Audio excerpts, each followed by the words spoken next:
Мне было 22 года, я работал в такси. Захотелось, легких денег. Я посмотрел в интернете, там, требуется курьер в день $100. Я подумал, почему бы и нет, чуть-чуть заработать.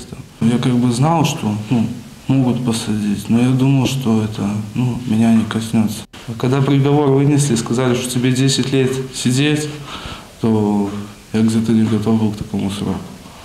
А сейчас вот сижу и думаю, когда уже конец этот срок, а у меня еще только четверть. Еще сидеть 7,5 лет.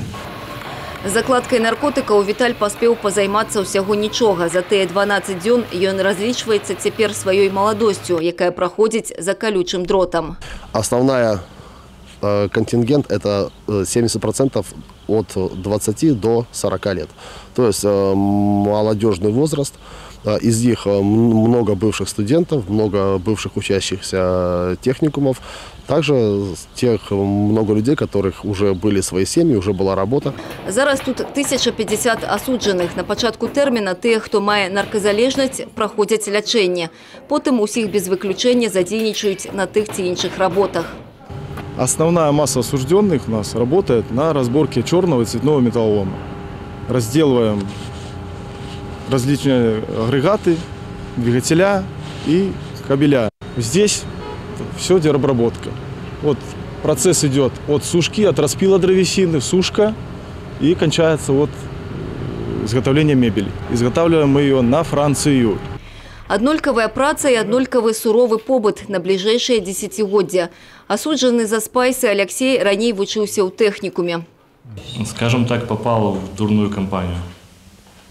И там уже все пошло само собой.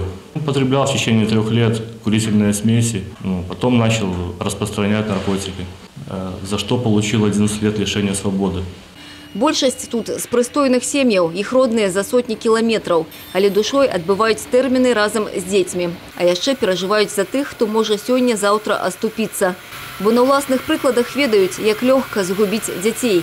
Нябачны крымінальны гандаль пакуль не выкаранены, а значыць, наркабароны працягваюць паляваць на моладзь. І змагацца трэба талакой.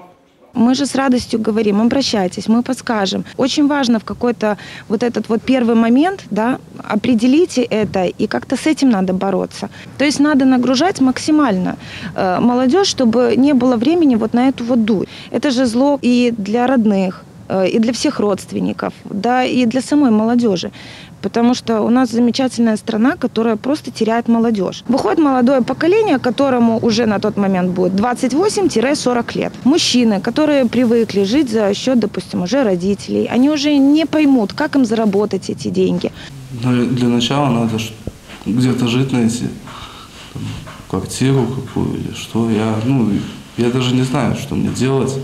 Может быть, какие-то планы есть. Самое главное – остаться человеком. Узмоцненыя некалькі гадоў таму прэзідэнцкім дэкрэтам тэрміны пакарання па антынаркатычным артыкуле надта жорсткія, гавораць родныя ўпершыню асуджаных. Затое дзейсныя, адказваюць у прокуратуры. В 2017 году к уголовной ответственности по части 2 и части 3 привлечено 815 лиц в целом по республике, что на 54,1% меньше, чем было в 2016 году.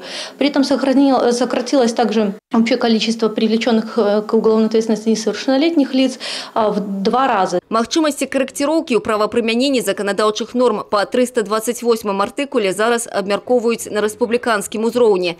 Мера, якую Верховны суд таксама падтрымлівае, больш шырокае прымяненне умоўна-датэрміновага вызвалення і замены пакарання на больш мягкае для тых, хто стаў на шлях выпраўлення. Никакие деньги не стоят свободы. Цените свободу. Я хочу сказать, для всех, кто там будет видеть меня, что лучше с наркотиками вообще не связываться, никаких дел не иметь. Прежде надо пожалеть родных своих, которые переживают вместе с нами все эти моменты.